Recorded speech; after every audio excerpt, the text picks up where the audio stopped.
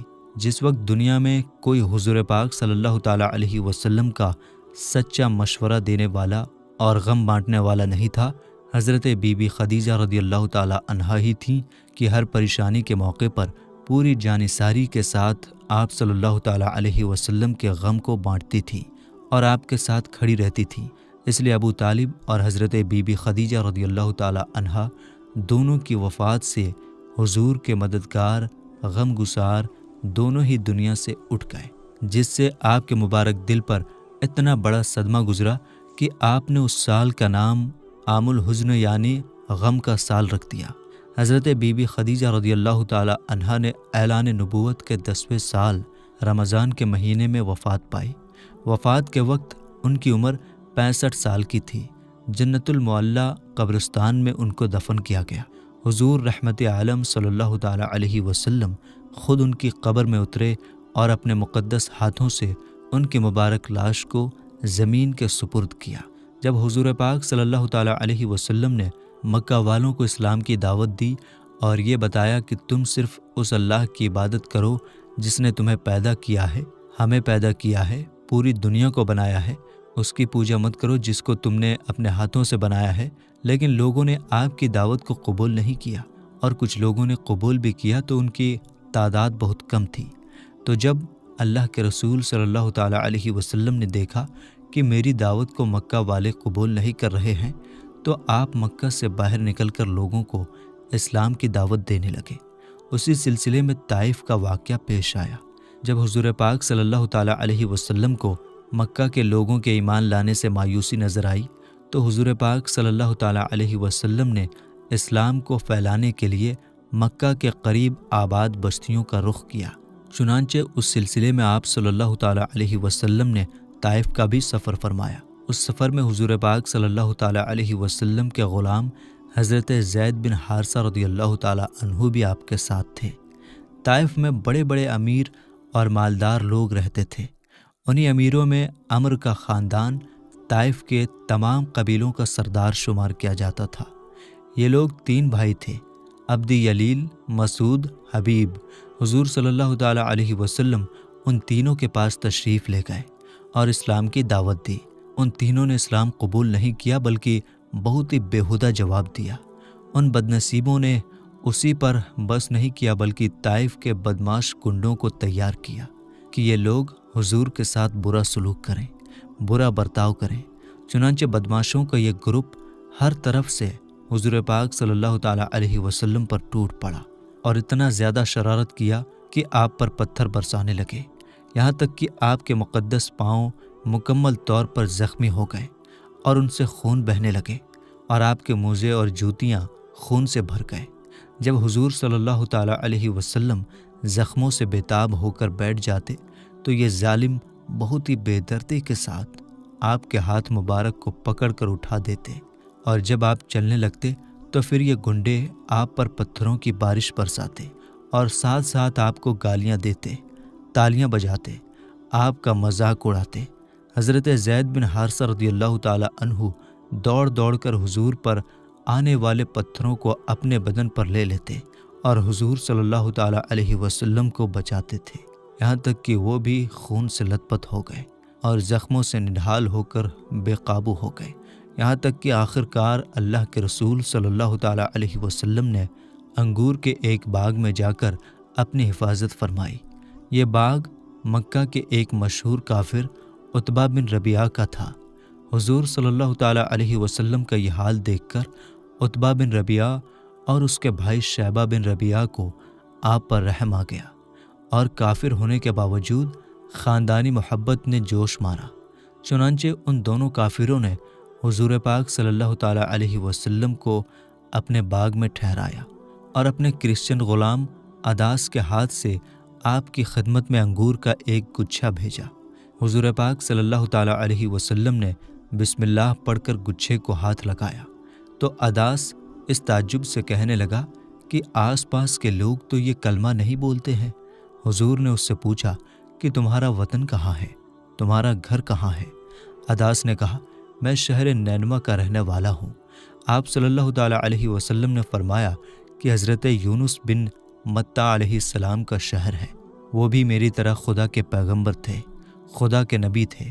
یہ سن کر عداس آپ کے ہاتھ پاؤں چومنے لگا اور فوراً ہی کلمہ پڑھ کر مسلمان ہو گیا۔ اسی سفر میں حضور پاک صلی اللہ تعالیٰ علیہ وسلم جب مقام نخلا میں تشریف فرما ہوئے اور رات کو تہجد کی نماز میں قرآن پڑھ رہے تھے تو نصیبین کے جناتوں کی ایک جماعت حضور کی خدمت میں حاضر ہوئی، اور قرآن سن کر یہ سب جنات مسلمان ہو گئے۔ پھر ان جناتوں نے لوٹ کر اپنی قوم کو بتایا تو مکہ مکرمہ میں جناتوں کی جماعت نے گروہ در گروہ آ کر اسلام قبول کیا۔ چنانچہ قرآن مجید میں سورہ جن کی شروع کی آیتوں میں خدائے تعالیٰ نے اس واقعے کا تذکرہ فرمایا ہے۔ مقام نخلا میں حضور پاک صلی اللہ تعالیٰ علیہ وسلم کچھ دنوں تک رکے، پھر آپ صلی اللہ تعالیٰ علیہ وسلم مقام حرا میں تشریف لے گئے اور قریش کے ایک بڑے سردار مطعم بن عدی کے پاس یہ پیغام بھیجا کہ کیا تم میری حفاظت کر سکتے ہو؟ عرب کا یہ دستور تھا کہ جب کوئی شخص ان سے پناہ طلب کرتا تو وہ اگرچہ کتنا ہی بڑا دشمن کیوں نہ ہو، وہ پناہ دینے سے انکار نہیں کر سکتے تھے۔ چنانچہ مطعم بن عدی نے حضور پاک صلی اللہ تعالیٰ علیہ وسلم کو اپنی پناہ میں لے لیا، اور اس نے اپنے بیٹوں کو حکم دیا کہ تم لوگ ہتھیار لگا کر خانہ کعبہ میں جاؤ، اور مطعم بن عدی خود گھوڑے پر سوار ہو گیا اور حضور کو اپنے ساتھ مکہ لایا اور خانہ کعبہ میں اپنے ساتھ لے کر گیا، اور بھرے مجمع میں اعلان کر دیا کہ میں نے محمد صلی اللہ تعالیٰ علیہ وسلم کو پناہ دی ہے۔ اس کے بعد حضور پاک صلی اللہ تعالیٰ علیہ وسلم نے اطمینان کے ساتھ حجر اسود کو بوسہ دیا اور خانہ کعبہ کا طواف کر کے خانہ کعبہ میں نماز ادا کی، اور مطعم بن عدی اور اس کے بیٹوں نے تلواروں کے سائے میں حضور پاک صلی اللہ تعالیٰ علیہ وسلم کو آپ کے گھر تک پہنچا دیا۔ اس سفر کے کچھ دنوں بعد ایک مرتبہ ام المومنین حضرت عائشہ رضی اللہ تعالیٰ عنہا نے حضور سے پوچھا کہ یا رسول اللہ صلی اللہ تعالیٰ علیہ وسلم، کیا جنگ احد کے دن سے بھی زیادہ سخت کوئی دن آپ پر گزرا ہے؟ تو آپ صلی اللہ تعالیٰ علیہ وسلم نے ارشاد فرمایا، ہاں اے عائشہ رضی اللہ تعالیٰ عنہا، وہ دن میرے لیے جنگ احد کے دن سے بھی زیادہ سخت تھا، جب میں نے طائف میں وہاں کے سردار عبد یلیل کو اسلام کی دعوت دی۔ اس نے اسلام کی دعوت کو حقارت کے ساتھ ٹھکرا دیا، اور طائف والوں نے مجھ پر پتھر برسایا۔ میں اس تکلیف اور غم میں سر جھکائے چلتا رہا، یہاں تک کہ مقام قرن الثعالب میں پہنچ کر میں نے ہوش و حواس کھو بیٹھا۔ وہاں پہنچ کر جب میں نے سر اٹھایا تو کیا دیکھتا ہوں کہ ایک بادل مجھ پر سایہ کیے ہوئے ہے۔ اس بادل میں سے حضرت جبریل علیہ السلام نے مجھے آواز دی اور کہا، کہ اللہ نے آپ کی قوم کی بات اور ان کا جواب سن لیا اور آپ کی خدمت میں پہاڑوں کا فرشتہ حاضر ہے تاکہ وہ آپ کے حکم کے مطابق کام کرے۔ حضور پاک صلی اللہ تعالیٰ علیہ وسلم کا بیان ہے کہ پہاڑوں کا فرشتہ مجھے سلام کر کے عرض کرنے لگا، اے محمد صلی اللہ تعالیٰ علیہ وسلم، آپ کی قوم کی بات اور انہوں نے آپ کو جو جواب دیا ہے وہ سب کچھ سن لیا ہے۔ اللہ تعالیٰ نے آپ کی قوم کی بات اور انہوں نے آپ کو جو جواب دیا ہے وہ سب کچھ سن لیا ہے اور مجھ کو آپ کی خدمت میں بھیجا ہے تاکہ آپ مجھے جو چاہیں حکم دیں اور میں آپ کے حکم کے مطابق کام کروں۔ اگر آپ چاہتے ہیں کہ میں اکشبین، ابو قبیس اور قیقعان دونوں پہاڑ کو ان کافروں پر الٹ دوں تو میں الٹ دیتا ہوں۔ یہ سن کر حضور پاک صلی اللہ تعالیٰ علیہ وسلم نے جواب دیا کہ نہیں، بلکہ میں امید کرتا ہوں کہ اللہ تعالیٰ ان کی نسلوں سے اپنے ایسے بندوں کو پیدا فرمائے گا جو صرف اللہ تعالیٰ ہی کی عبادت کریں گے اور شرک نہیں کریں گے۔ تو میرے دوستو، حضور پاک صلی اللہ تعالیٰ علیہ وسلم کی پوری زندگی پر بننے والی سیریز کا یہ 5واں پارٹ تھا۔ ہم امید کرتے ہیں کہ آپ کو آسانی کے ساتھ سمجھ میں آ گیا ہوگا۔ ویڈیو آپ کو سمجھ میں آ رہی ہے تو کمنٹ باکس میں ضرور بتایا کریں تاکہ ہم آپ کے لیے آگے اور بہتر کر سکیں۔ تو ہمیں اجازت دیجیے، ملیں گے انشاءاللہ تعالیٰ اگلی ویڈیو میں۔ السلام علیکم، اللہ حافظ۔